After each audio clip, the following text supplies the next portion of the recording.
توجہ، حضرت موسیٰ پہ آتے ہیں نمبر 2.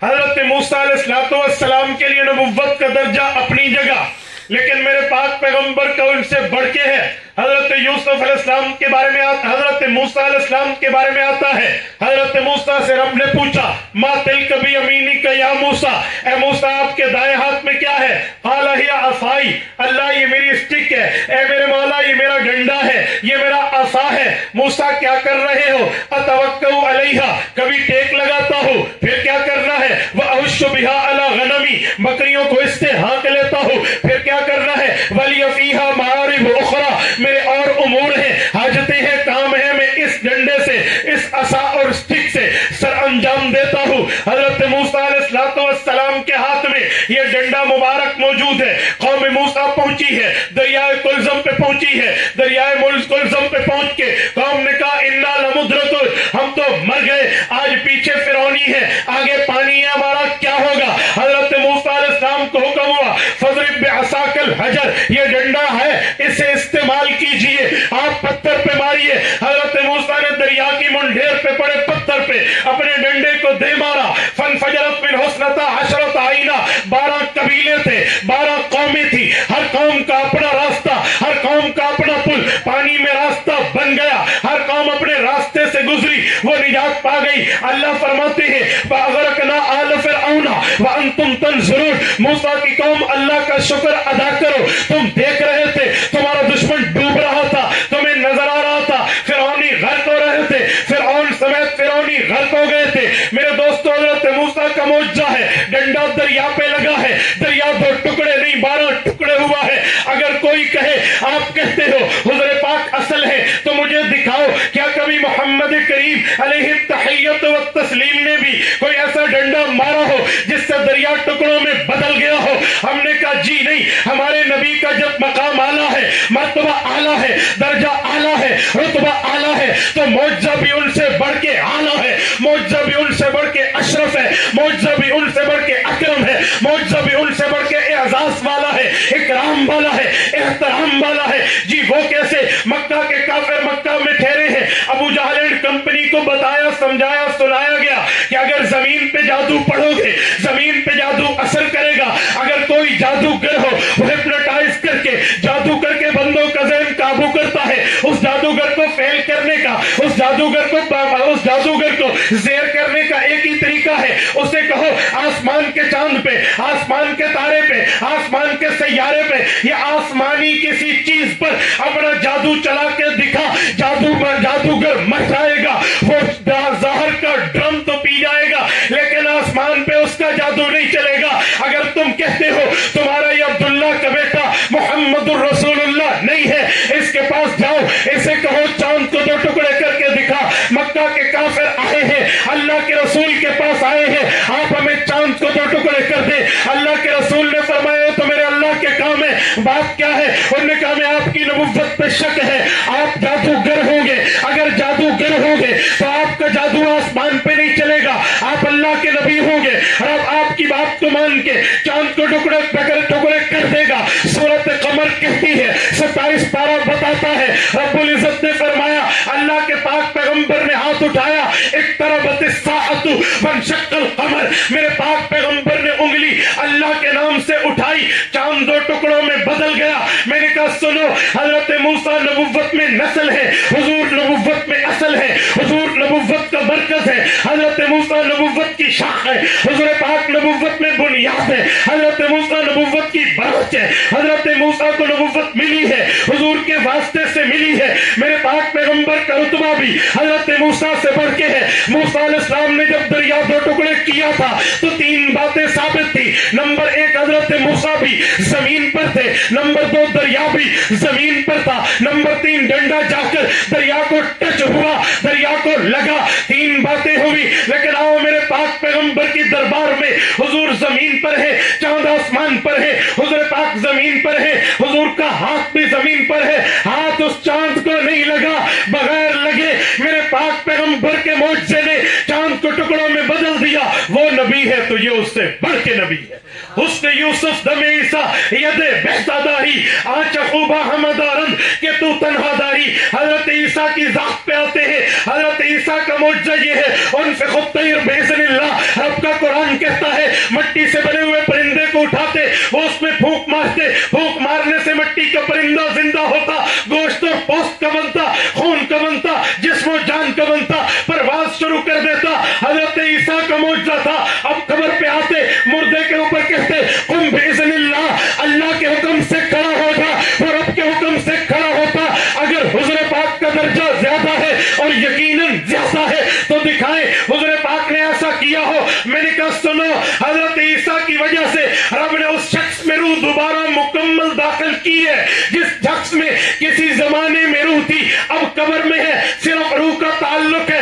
اس میں دوبارہ روح آنا اتنی مشکل نہیں ہے جتنی اس جگہ روح آئے جہاں پہلے آئی ہی نہیں تھی. میرے پاک پیغمبر کی وجہ سے ان جگہوں میں روح آئی ہے جن میں روح تھی نہیں, کلام آیا ہے جن میں کلام جن میں کلام تھا نہیں, ان جگہوں میں بول آئے ہیں جن میں پہلے بول تھے نہیں. آپ کہیں گے کیسے؟ ابو جہل نے ہاتھ میں کنکر لیے, پیچھے چھپائے, حضور پاک کے پاس آیا, آ کر کہا بتاؤ میرے ہاتھ میں کیا ہے.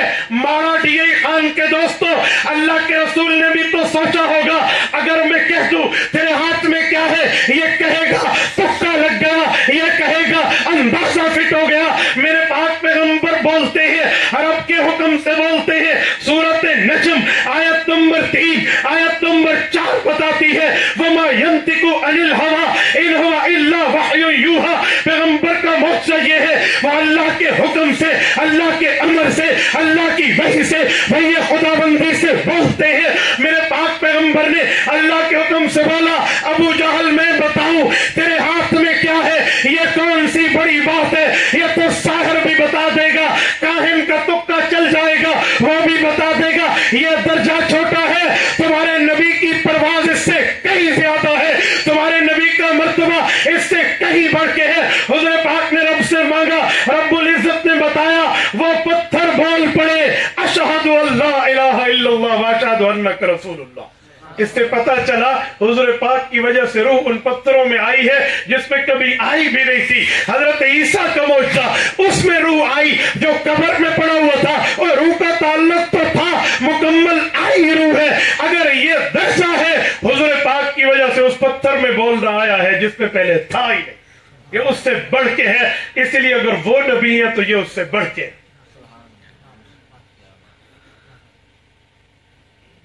حسن یوسف دم عیسیٰ ید بیضا داری آتے خوبہ ہمدارند کے تو تنہا داری. اس لیے قاسم العلوم مولانا نانوتری فرماتے ہیں ان کے درجے مرتبے معجزے مقام اور رتبے اپنی جگہ, لیکن ان سب کے معجزے تیرے. یہ مقام اور مرتبہ ہے ہمارے پاک پیغمبر کا. میں ایک بات آپ کی خدمت میں مزید کہتا ہوں, اتنے درجے والا نبی رب نے ہمیں بغیر مطالبے کے دیا ہے, رب نے ہمیں بغیر درخواست کے دیا ہے, رب نے ہمیں بغیر اپلیکیشن کے دیا ہے, بغیر طلب کے دیا ہے. خالصتاً احسان امتنان فضل رحمان ہے, خالصتاً. اس کا شکریہ یہ ہے ہم اپنی زندگیوں میں نبی کی سنتوں کو عام کریں, نبی کے طریقوں کو عام کریں, نبی کے اوامر اور نواہی کو عام کریں, پیغمبر کے احکامات و تعلیمات کو عام کریں. ضرورت ہے. آج جلسوں میں آئے, جی واہ واہ مولوی نے بیان کیا, جی واہ واہ نعت خان نے نعت پڑھی, جی واہ واہ ثنا خان نے ثنا خوانی کی, جی واہ واہ ہو گیا. اس کا فائدہ نہیں ہے جب تک آپ کے اور میرے عمل میں نہیں ہے. عمل سے زندگی بنتی ہے, جنت بھی جہنم بھی. یہ خاکی اپنی فطرت میں نہ نوری ہے نہ ناری. اور اس کے ساتھ میں ایک بات کہوں گا, اپنی زبانوں کو اہل حق کے خلاف بولنے سے روکو. آج بہت ایک عجیب حالت ہے, جس کا بھی بس چلتا ہے علماء پہ بول پڑتا ہے, جس کا بس چلتا ہے اے مولویوں کی کیتا ہے, مولویوں نے کیا کیا ہے. جو شخص بچہ پیدا ہونے کے بعد اپنے بچے کے کان میں اذان نہ دے سکے, اس بچے کے فوت ہونے کے بعد اس کا جنازہ نہ پڑھ سکے, اس بچے کے شادی کے وقت اس کا نکاح نہ پڑھ سکے, یہ بھی مولویوں پہ بولتا ہے. آپ الچٹو من الڈگر ہوئے تھے کولاونا مولوی تے پہنچے. سنے میں ایک جملہ کہتا ہوں, مولوی کے آگے نہ ہوا کرو, مولوی کے پیچھے رہا کرو. میں دلیل دیتا ہوں, نماز میں جو مولوی کے پیچھے ہوتے ہیں وہ زندہ ہوتے ہیں مردے ہوتے ہیں؟ اور جنازے میں جو مولوی کے آگے ہوتا ہے، تو یاد رکھا مولویوں تو گوبد کے، یہ یاد رکھ لیں، مولوی مذاق نہیں ہے۔ حدیث پاک میں صدقہ بلا کو کھا جاتا ہے، تو صدقہ کون کھاتا ہے؟ بلاؤں کو صدقے کھاتے ہیں، اور صدقے کو کون کھاتا ہے؟ مولوی۔ تو یہ بلا کا پلس بلا ہے، اسے خیال کر کے چلنا، ٹھیک ہے؟ علماء کے میں بازو کا حیران ہوتا ہوں، ایک بندہ مجھے کہنے لگا مولویوں نے اسمبلی میں بیٹھ کر کیا کیا؟ میں نے کہا مولوی نہ ہوتے نا آج قادیانیوں کو کافر اقلیت قرار کسی نے نہیں دلوانا، یہ علماء کی وجہ سے۔ قائد ملت اسلامیہ مولانا مفتی محمود رحمہ اللہ کی برکت ہے، اور آج بھی علماء نے ایسا کام کیا ہے، انگریز سے بھی وہ ٹکرائے تھے مساجد کے تحفظ کے لیے، اور انگریز کے اعلی کاروں سے بھی ٹکرائے ہیں مساجد کے تحفظ کے لیے۔ سندھ میں ڈاکٹر خالد سمرو رحمت اللہ علیہ کے فرزند مولانا راشد نے کارنامہ کیا ہے نا۔ جی ہاں، پاکستان سے پہلے جو مساجد بنی تھی حکومت انہیں گرانے پہ آئی، اور یہ شخص صدر سکندری بنا، جرت اور ہمت سے بات کی۔ عدالت نے کہا، وہ عدالت گئے، عدالت نے کہا جی ہم نے تو نہیں کہا، انہوں نے دوبارہ اس کو باقاعدہ اس کو ختم کر جو کیے تھے نا ان کے دوبارہ بننے کا حکم جاری کیا۔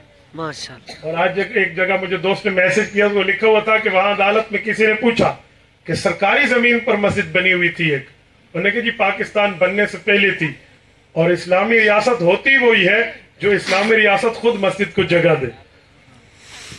اگر ہمارے دفاع کے لیے اداروں کو جگہ حکومت دیتی ہے اور دینی چاہیے، ہمارے فورسز کو حکومت جگہ دیتی ہے، محکمہ زراعت کو دیتی ہے، محکمہ اریگیشن کو دیتی ہے، انہار کے محکموں کو دیتی ہے، باقی اور جگہ آفس کے لیے دیتی ہے، تو چند گز زمین اللہ کے گھر کو دینا کون سا مسئلہ ہے؟ چند گز زمین اللہ کے گھر میں دینا، رب العزت نے انہیں ہائی کورٹ سے فتح دی ہے، میری دعا ہے اللہ پاک ان کی حفاظت فرمائے۔ آمین۔ یہ علماء نے نہیں کیا۔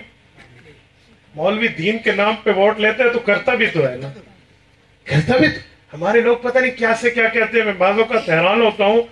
ایک بات ذہن میں رکھنا، عالم جس کردار میں ہے اس کی تائید ہی کرنی چاہیے۔ وہ عالم تدریس کر رہا ہے تو آپ نہیں کر سکتے تو آپ اس کے لیے دعائیں کریں، یہ نہیں ہے اس کی مخالفت کریں۔ وہ عالم خانقاہ میں بیٹھ کے ذکر اللہ کی ضربیں لگا رہا ہے، اللہ اللہ کر کے لوگوں کو دلوں کو پاک کر رہا ہے، تو میں نہیں کر سکتے تو اس کے لیے دعائیں تو کرو نا۔ وہ عالم صحابہ کرام، اہل بیت عظام، فقہاء کرام، علماء کرام کی عظمت کے لیے کام کر رہا ہے، تم نہیں کرتے تو اس کے لیے دعا تو کرو نا۔ وہ عالم اسلامی سیاست میں بیٹھ کر قائد ملت اسلامیہ مولانا فضل الرحمان کی طرح امت مسلمہ کے قیادت کا فریضہ سر انجام دے رہے ہیں، آپ نہیں کر سکتے تو اس کی مخالفت تو نہیں کرو۔ یہ یاد رکھیں، میں ہر جگہ کھلی بات کرتا ہوں، میں واضح بات کرتا ہوں کہ ہم پوری دیوبندیت کے نام لیوا ہیں، ہم ادھوری کے نہیں۔ دعوت و تبلیغ بھی ہمارے پاس ہے، اور حق والے مجاہدین بھی ہمارے پاس ہیں، حق کے علماء مدرسین بھی ہمارے پاس ہیں، صوفیاء اور مشائخ بھی ہمارے پاس ہیں، مناظرین بھی ہمارے پاس ہیں، سیاستدان بھی ہمارے پاس ہیں۔ ہم پورے دین کی بات کرتے ہیں، ادھورے دین کی بات نہیں کرتے۔ جب دین کا حصہ ہے، سیاست اسلامیہ دین کا حصہ ہے تو ہمیں کرنی چاہیے۔ ایک بندہ مجھے کہنے لگا سیاست دین کا حصہ ہے، میں نے کہا مولوی کے سر پہ پگڑی اس وقت بنتی ہے جب وہ مسلم شریف پڑھتا ہے، اور صحیح مسلم کی حدیث سے اللہ کے رسول نے فرمایا، حضرت ابو ہریرہ کی روایت ہے، کانت بنو اسرائیل تسوسهم الانبیاء کلما ہلک نبی خلفہ آخر وانہ لا نبی بعدی۔ حضور نے فرمایا انبیاء کرام جو آتے تھے وہ نبی بھی ہوتے اور سیاستدان بھی ہوتے، میں آخری نبی ہوں، میرے بعد نیا نبی نہیں آئے گا، یعنی نہ نبی آئے گا نہ نبی بن کے کوئی سیاستدان آئے گا۔ اب میرے رہنما جو آئیں گے وہ میری طرف سے خلفاء ہوں گے، وہ خلفاء حضور کے نائب بھی ہوں گے، سیاستدان بھی ہوں گے۔ یہ پیغمبر علیہ السلام کی حدیث ہے، تو یہ فریضہ کون سر انجام دے گا؟ ہم بعض اوقات حیران ہوتے ہیں، حضور کی وراثت سمجھتے ہیں مسجد کی مصلے کو، ادھر ہم کسی جاگیردار وڈیرے کو نہیں آنے دیتے، کہتے مولوی۔ ممبر کو حضور کی وراثت سمجھتے ہیں، ادھر کسی دنیا دار کو نہیں آنے دیتے، کہتے دیندار مولوی آئے گا۔ نکاح، جنازہ، جمعہ، عیدین، نماز، خطبے کے لیے حضور کی وراثت سمجھتے ہیں، کہتے اور کوئی نہیں مولوی آئے گا۔ لیکن جب سیاست کا میدان آتا ہے نا، یہ مولویوں کا کیڑا کام ہی مولوی کا بیٹا۔ یہاں علماء نہیں ہوں گے نا تو یاد رکھنا کبھی دین کی حفاظت نہیں ہو سکے گی۔